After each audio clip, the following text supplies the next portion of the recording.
This is the Lockpicking Lawyer, and what I have for you today is a really interesting Russian combination lock. Now, normally when I purchase a lock from Russia or Eastern Europe, I like to try and find them with some original packaging or paperwork, and that's to give me a reliable backstory on the lock.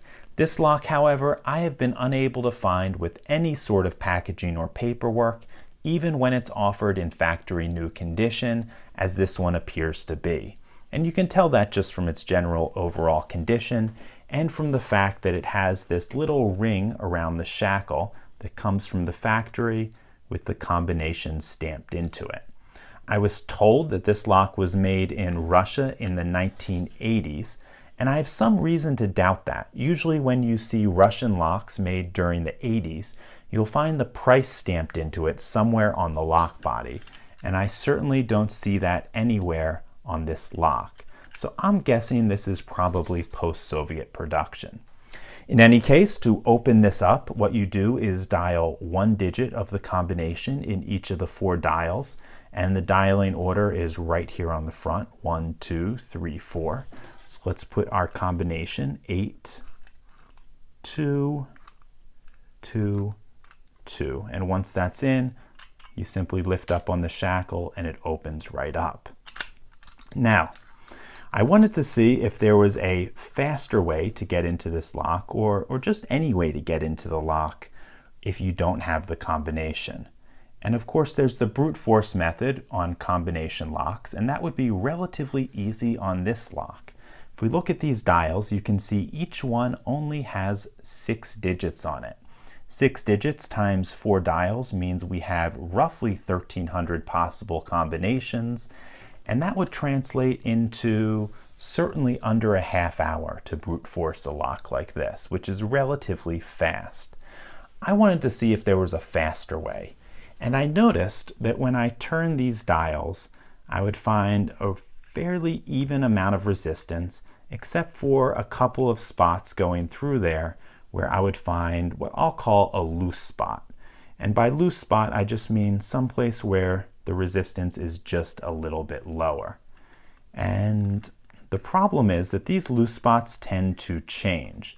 Like for instance, I just found a loose spot on this number 1 dial, and now I found a loose spot on the number 2 dial, and I found that loose spot on number 1 has increased in resistance.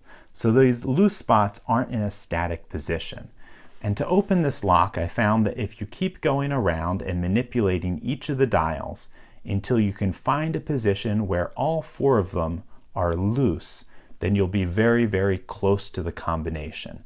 And once you do that, if you just wiggle each of the dials around while giving the shackle an occasional pull to try to lift it out, you'll usually be able to open this up. So I'm going to try to demonstrate that right now.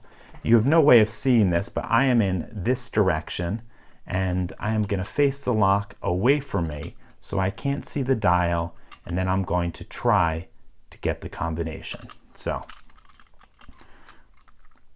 number 1 right now, and found a bit of a loose spot on 1. Found a loose spot for 2, 3,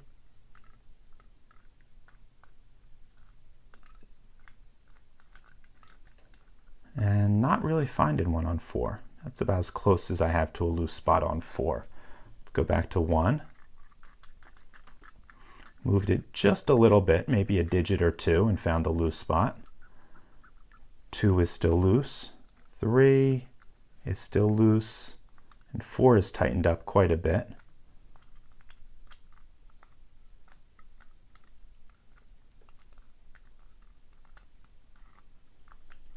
Okay, I think I have number 4 in a good position. Let's go back to 1, 2, 3. 4 appears to be my problem child right now. Let me try turning it in the opposite direction, see if that makes a difference. Okay, I have a bit of a loose spot there. Okay, let's start over again. 1,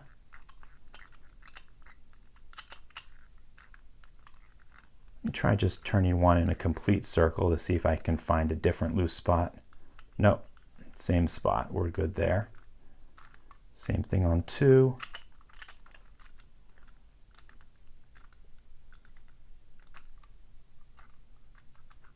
Definitely got good loose spots on 1 and 2.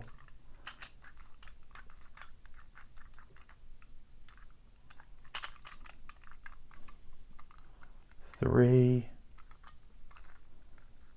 Got a loose spot there. And 4. Okay, I think we're probably really close on this one.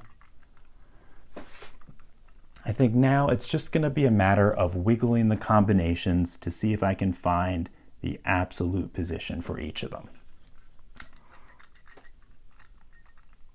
Oh, and there we go.